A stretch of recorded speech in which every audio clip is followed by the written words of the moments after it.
You know the saying, the gift that just keeps on giving, and Brad Marchand, it is really the trade that keeps paying off. It's awesome. Obviously, bringing a guy like him is not an everyday thing. Obviously, can't wait to see him on the ice playing for us and not against us. That's the biggest thing.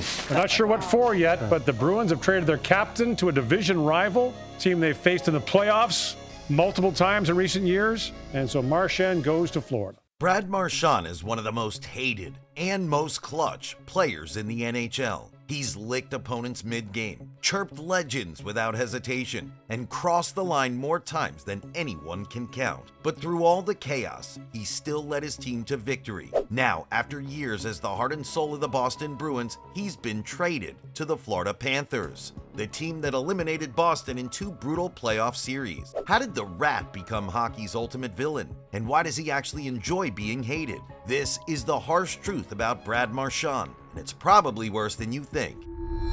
Brad Marchand wasn't supposed to be a star. Drafted 71st overall by the Boston Bruins in 2006, he came into the league without the hype or spotlight that follows most NHL superstars. At just 5 foot 9 inches and 183 pounds, Marchand was undersized in a league dominated by towering defensemen and heavy hitters. But he didn't see that as a disadvantage. He made it his weapon. From day one, Marchand leaned into the chaos. He mastered the art of being a pest, chirping nonstop, getting under opponents' skin, sneaking in low blows when the refs weren't looking. He wasn't just playing hockey, he was playing mental warfare on skates. And despite his size, he wasn't afraid to throw down. Crazy fact number 1, Marchand racked up 11 fighting majors in his first few NHL seasons. That's right, 5 foot 9 inches and still dropping the gloves with the league's toughest. It wasn't long before he earned his now infamous nickname, the Rat. Opponents hated him. Bruins fans loved him. He became a symbol of grit, defiance, and unapologetic antagonism.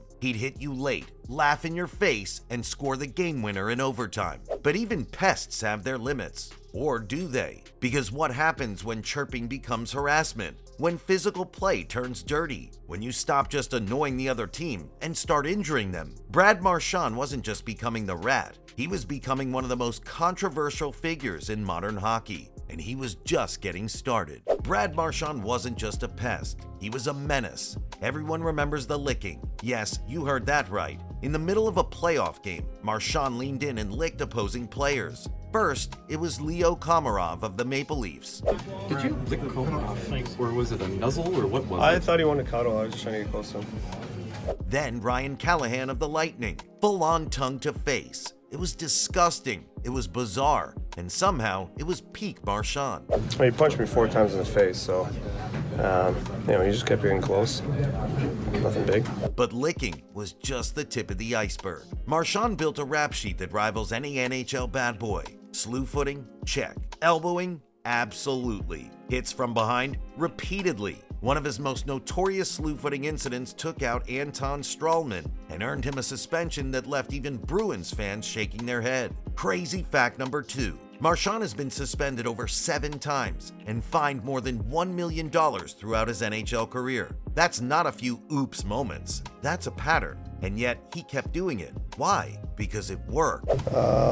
It's things happen in hockey, and again, the only people I care about in this world are my teammates and my family, and I think that they have different thoughts about me, so everyone's entitled to their opinion. For Marchand, crossing the line was never accidental. It was a strategy. He wanted to live in his opponents' heads, and he did. His chirps became legendary. He mocked the Sedin twins by calling them sisters. He clashed with Crosby, taunted Subban, and lit up social media with brutal trash talk that often went too far. One time, when asked about his critics, Marchand simply said, "They hate me because they know I do anything to win." And he meant it. But here's what fans, and even some teammates, don't always understand. Marchand didn't just do this stuff for laughs. He wasn't trying to be a meme. He was trying to win. This wasn't about being hated for the sake of it. This was about impact, creating chaos, disrupting rhythm, making the other team think more about Brad Marchand than the puck. And as you'll see, it worked. For all the chaos Brad Marchand created on the ice, here's the twist most casual fans miss.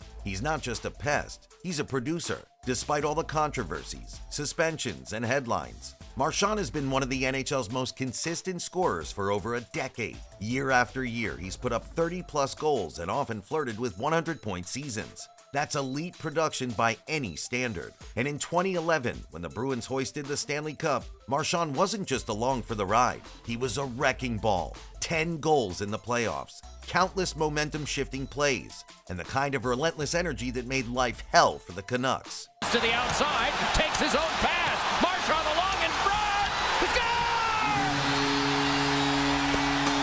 If you were watching that series, you know Marchand was everywhere. He also became a core piece of the NHL's most dangerous trio, the top line with Patrice Bergeron and David Pastrnak. That line combines skill, smarts, and pure chaos. Ferraro and Pastrnak pokes it away. Bergeron to Pastrnak! Bergeron's two-way dominance, Pasternak's sniper shot, and Marchand's mix of grit, goals, and unrelenting pressure. Opponents couldn't stop them. They could barely keep up. And through it all, Marchand embraced the hate. He once said, "If they boo me, it means I'm doing my job." To him, being despised by opposing fans was a badge of honor.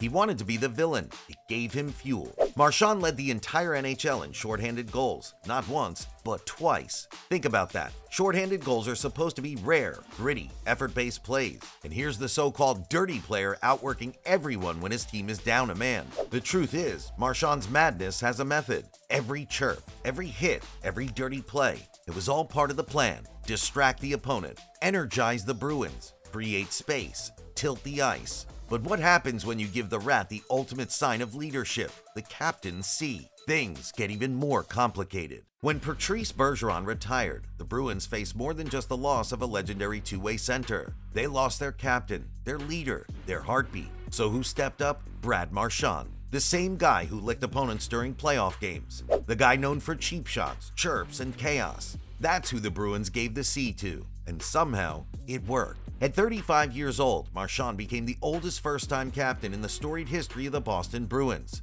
That's crazy. A team built on tradition, toughness, and accountability handed the reins to the Rat. But by then, Marchand had evolved. He wasn't licking anyone anymore.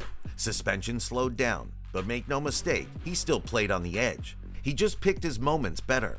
As captain, he became the emotional engine of the locker room, the guy who'd throw the first hit and score the clutch goal, all while keeping a younger Bruins squad focused during a major transition period. And Bruins fans, they started seeing him differently. He wasn't just the villain anymore. He was their villain, their leader, their shot at one more cup run. Marchand had always been the agitator. Now he was also the anchor. And he wasn't just respected inside Boston. Around the league, even former rivals started admitting it. Marchand had matured into a real leader without losing the edge that made him special. By the way, if you love wild NHL stories like this, make sure to hit that subscribe button. We're just getting started, because what happens next in Marchand's story? It shocked the entire NHL. After years of blood, sweat, and controversy for the Bruins, Brad Marchand was traded to the one team Boston fans probably hate the most nowadays. What could possibly lead to that? Let's talk about that betrayal. Brad Marchand, the heart and soul of the Boston Bruins, traded to the Florida Panthers? After nearly 2 decades in black and gold, after leading the team through wars, cups, and chaos, the Bruins sent their captain to the team that had eliminated them from the playoffs 2 years in a row, both times in Game 7. Marchand's Bruins couldn't get past Florida, and now he is Florida. The hockey world was stunned. Bruins fans were furious, confused, betrayed. How do you trade the guy who's worn every bruise and battled every shift for your franchise? Especially to a rival? To the very team that embarrassed you on your home ice twice? This wasn't a rebuilding move. It wasn't a cap dump. It was personal, and no one could quite figure it out. Some said Boston needed to move on, to reset their culture. Others believed Marchand had too much control in the locker room, that his influence was holding back a new generation. But ask Bruins fans, and you'll hear a different story. They just got rid of their warrior, and now the Panthers have him. The same Panthers who knocked Boston off their pedestal, now armed with a guy who made a career out of driving opponents crazy and delivering when it mattered most. So what happens next? You know, they've been our nemesis for a couple of years now. I hope the Bruins lose every game. The biggest mistake they made was trading Trent Frederick. He was the guy they should have kept. Horrible day for the Bruins. Will Marchand come back to haunt the Bruins in a Panthers jersey? Will he bring the same fire, the same chaos, the same clutch DNA to a team that already knows how to beat Boston? Or will this move backfire? Will he lose the edge that made him who he is? It's the ultimate hockey what if. But there's one thing we do know. Brad Marchand never forgets, and he definitely doesn't forgive. So what happens when the Rat gets a second chance at revenge in the enemy's uniform? Stick around and subscribe, because this story might not be over. It might just be getting started. Brad Marchand is everything a hockey villain should be. He's sneaky, annoying, borderline dirty, yet somehow absolutely elite. The guy licked opponents, chirped legends, racked up suspensions like trophies, and still put up 30+ goals a season. He's not just a pest. He's your problem and somehow your solution. Think of him like the NHL's answer to Draymond Green, or Jalen Ramsey,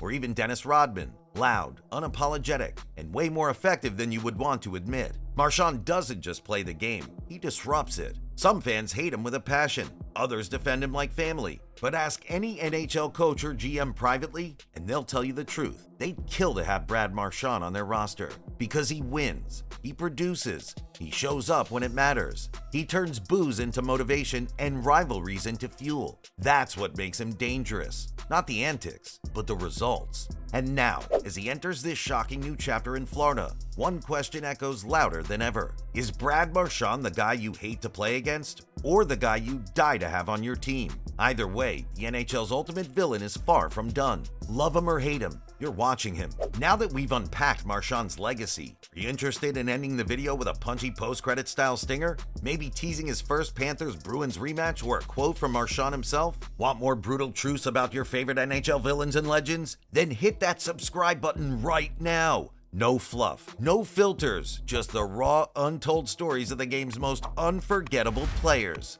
Subscribe so you don't miss what's coming next.